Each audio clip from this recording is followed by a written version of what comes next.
Hello friends, कैसे हैं आप सब। आई होप आप लोग स्वस्थ होंगे, अपनी तैयारी में व्यस्त होंगे। आज हम डिस्कस करेंगे जीन पियाजे का नैतिक विकास के सिद्धांत के बारे में। यहाँ से क्वेश्चन 2 से 3 नंबर के पूछे जाते हैं, तो आप सभी लोग वीडियो को लास्ट तक जरूर देखिएगा। चैनल पर पहली बार आए तो चैनल सब्सक्राइब करके बेल आइकन प्रेस कर लीजिएगा, इससे नोटिफिकेशन आप सभी को मिलता रहेगा। तो चलिए स्टार्ट करते हैं।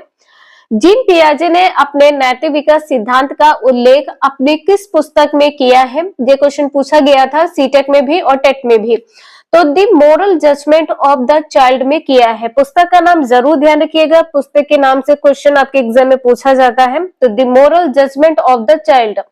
जीन पियाजे के अनुसार जो बच्चे का नैतिक विकास होता है ये किस प्रकार से किया जाता है? तो नैतिक निर्णय के विकास में एक निश्चित क्रम एवं तार्किकता होती है। जीन पियाजे ने कहा है कि जो बालक का नैतिक निर्णय का विकास होता है ये एक निश्चित क्रम और तार्किकता मतलब तर्क वितर्क के माध्यम से होता है। इसके बाद में यहाँ पर कहा है जीन पियाजे ने कि नैतिक विकास का जो अध्ययन करने के लिए समानता तथा दूसरों पर निर्भरता से संबंधित प्रश्नों तथा कहानियों के माध्यम से बच्चों के गहन साक्षात्कार किए और इसके आधार पर बालकों के नैतिक मूलक सिद्धांत दिए हैं। तो जो बालक का नैतिक विकास का अध्ययन किस प्रकार से किया है जीन पियाजे ने? तो समानता पर आधारित है, इक्वेलिटी पर आधारित है, दूसरों पर निर्भरता से संबंधित है और यहाँ पर कहानी के माध्यम से बच्चों के गहन साक्षात्कार किए हैं और इन्हीं के आधार पर जो नैतिक मूल सिद्धांत है इन्हें विभाजित किया है। और ये जो नैतिक मूल सिद्धांत है ये 3 भागों में विभाजित किए गए हैं। यहाँ पर देख सकते हैं कि जीन पियाजे ने नैतिक मूल्य सिद्धांत को 3 स्तर में विभाजित किया है। कौन से 3 स्तर है? फर्स्ट यहाँ पर है नैतिक यथार्थता, या आप इसे विषम नैतिकता भी कह सकते हैं या व्यवस्था की नैतिकता भी कह सकते हैं। तो ये जो अवस्था होती है ये 2 वर्ष से 7 वर्ष की अवस्था होती है। इसके बाद में है नेक्स्ट नैतिक सामान्य, ये अवस्था होती है 8 वर्ष से 12 वर्ष तक और नैतिक सापेक्षता ये 12 वर्ष से प्रारंभ हो जाती है। तो नैतिक मूल्य सिद्धांत को 3 स्तरों में विभाजित किया गया है। ये तीनों स्तर है और इन्हें जो फर्स्ट स्तर है इसे अलग अलग नाम से जाना जाता है। जैसे यहाँ पर नैतिक यथार्थता ना लिखा हो, विषम नैतिकता लिखा हो तो ध्यान रखिएगा, या व्यवस्था की नैतिकता लिखा हो तो आप सभी लोग ध्यान रखिएगा। यहाँ पर फर्स्ट पॉइंट देख सकते हैं कि नैतिक यथार्थता, इसको अन्य किस नाम से जानते हैं? तो दबाव की नैतिकता जानते हैं। ये अवस्था 2 से 7 वर्ष की होती है और इसको इंग्लिश में क्या बोलेंगे? तो मोरल रियलिज्म बोलेंगे। नैतिक विकास के इस स्तर पर बालक के मानस पटल पर अंकित नैतिकता अन्यों के द्वारा आरोपित नियमों पर आधारित होती है। यहाँ पर कहा गया है कि जो बालक के मानस पटल पर जो मस्तिष्क पर अंकित होता है वो अन्य के द्वारा होता है, दूसरों के द्वारा होता है। किस प्रकार से? बड़े व्यक्ति या घर के बुजुर्गों का आदेश अथवा परंपरागत या रूढ़िवादी नियम ही न्यायशील है। कोई बालक यदि है 2 से 7 वर्ष का बालक है, उसे कह दिया जाए कि यही सत्य है तो वो बालक उसको ही सत्य मानेगा, उसके आदेश का पालन करेगा। जो बड़े बुजुर्ग कहेंगे, जो घर का बड़ा व्यक्ति कह देगा तो उसको ही सच मानेंगे। वही तर्क संगत है जो भी दंड अथवा पुरस्कार बड़े व्यक्ति या घर के बुजुर्ग देते हैं वही सबको स्वीकार है। यदि कोई बड़ा व्यक्ति दंड भी दे दे या पुरस्कार दे दे तो उसको लगता है कि हाँ ये सही है। दंड अगर दिया जाता है तो उसको लगता है कि हाँ उसने कुछ गलत किया, कुछ गलती की है तो उसके आधार पर उसको दंड दिया गया है। और पुरस्कार जो है कि मान लो कोई बच्चा है कि फर्स्ट आया, सेकंड आया, थर्ड आया, कोई भी यहाँ पर रैंक उसकी आई है लेकिन घर वाले उसको पुरस्कार दे रहे हैं तो उसको लगता है हाँ उसने अच्छा किया है। तो बड़े बुजुर्ग या कोई भी व्यक्ति जो बच्चों के साथ करता है बच्चों को वही सही लगता है, तो बच्चे क्या करते हैं उसको ही स्वीकार कर लेते हैं। अन्य के द्वारा किया गया कार्य जो होता है बच्चे स्वीकार करते हैं। किसमें? नैतिक यथार्थता में।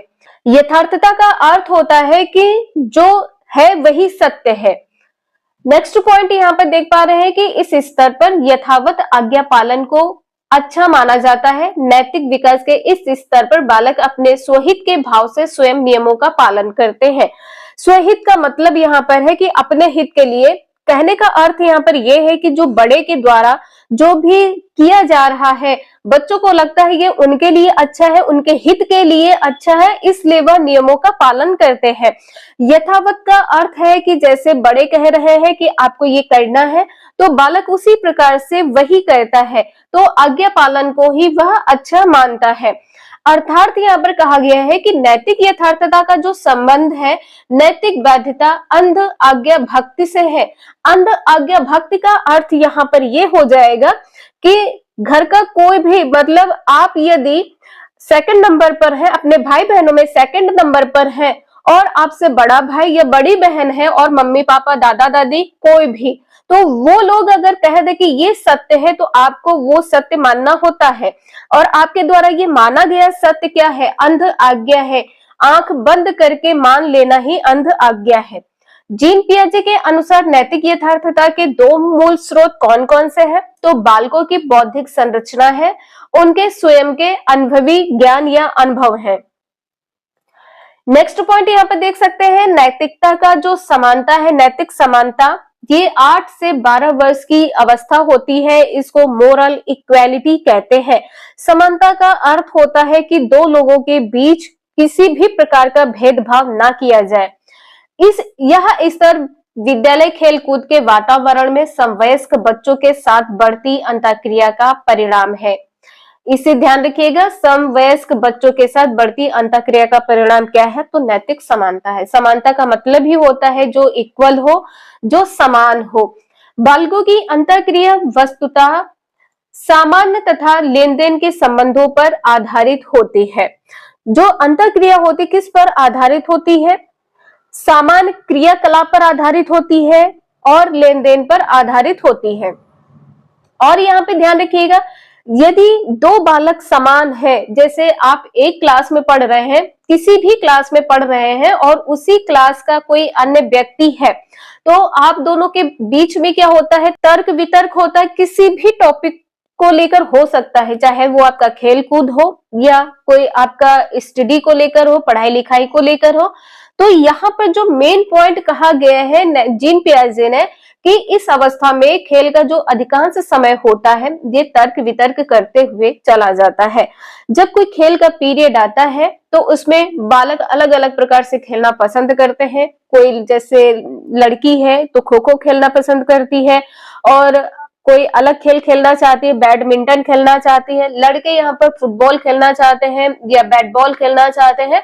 तो यहाँ पर खेल में जो तर्क वितर्क होता है इसी में समय चला जाता है। ऐसा किसने कहा है?